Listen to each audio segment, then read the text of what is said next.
ഞാൻ ഇതിൻ്റെ ഡ്രൈവറും അല്ല, ഇതിൻ്റെ മുതലാളിയും അല്ല. കഴിഞ്ഞ ദിവസമേ ഞാൻ ഇവൻ്റെ ഒരു വീഡിയോ ചെയ്തതാണ് കേട്ടോ.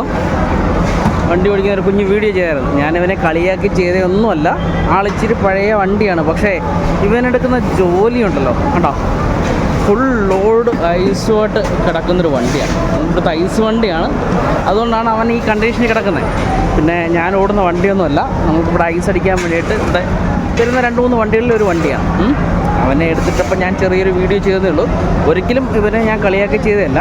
പക്ഷെ അവൻ ചെയ്യുന്ന ജോലി എന്ന് പറഞ്ഞാൽ വേറെ ലെവലാണ് കേട്ടോ. ടാറ്റ എന്ന് പറഞ്ഞാൽ ഏത് പടുകുഴിയിലും ചത്ത് കിടന്നാലും എണീറ്റുന്ന വണ്ടിയാണ്. അതുപോലൊരു വണ്ടിയാണ് ഈ ഏസ് എന്ന് പറഞ്ഞാൽ കേട്ടോ. ആ ചത്ത് കിടന്ന് പണിയെടുത്തോളൂ. അതാണ് ഏസിൻ്റെ ഒരു പ്രത്യേകത. അപ്പോൾ ഇവനെ ഒരിക്കലും നമ്മൾ കുറ്റം പറഞ്ഞല്ല, അങ്ങനെ ആരും തെറ്റിദ്ധരിക്കരുത്. ഇവന് 1.5 ടൺ ഐസുമായിട്ട് കിടക്കുന്ന മുതലാണ് ഇവൻ കേട്ടോ, ടാറ്റ. കഴിഞ്ഞ ദിവസം എൻ്റെ ഒരു വീഡിയോ ഇട്ട്. ഞാൻ ഒരിക്കലും ഇവനെ കളിയാക്കിയിട്ട വീഡിയോ അല്ല. കമ്പനിക്ക് വേണ്ടിയിട്ട് ഓടുന്ന വണ്ടിയാണ്, ഐസ് വണ്ടിയാണ്. ഈ ഒരു ഹാർബറിൻ്റെ പരിസരത്ത് മാത്രം കിടന്ന് ഓടുന്നൊരു വണ്ടിയാണ് കേട്ടോ. അതുകൊണ്ടാണ് അവനിങ്ങനെ കിടക്കുന്നത്. ഇതുപോലെ കുറേ വണ്ടികളുണ്ട്. ഒരിക്കലും ഇവനെ കളിയാക്കിയിട്ടൊരു വീഡിയോ ഇല്ല കേട്ടോ. ഒരുപാട് നെഗറ്റീവ് കമൻറ്റ് എനിക്ക് വന്നിട്ടുണ്ട്. നീയും വയസ്സാവുന്നൊക്കെ പറഞ്ഞിട്ട്. നമ്മളൊരിക്കലും ഞാൻ ഇതിൻ്റെ ഡ്രൈവറും അല്ല, ഇതിൻ്റെ മുതലാളിയും അല്ല.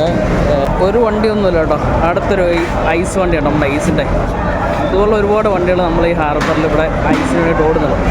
അതിലൊരു വണ്ടി ഞാൻ അങ്ങോട്ട് ജസ്റ്റ് എടുത്തിട്ട് അതിൻ്റെ ഒരു വീഡിയോ എടുത്തു, അത്ര മാത്രമേ ഉള്ളൂ. ആ കണ്ടീഷനിൽ ഓടുന്ന പുതുപ്പ് കണ്ട അതുകൊണ്ട് എടുത്ത് ഇട്ടൊരു വീഡിയോ എന്ന് മാത്രമേ ഉള്ളൂ കേട്ടോ. അല്ലാതെ നമ്മൾ ടാറ്റയെ കുറ്റം പറഞ്ഞതല്ല.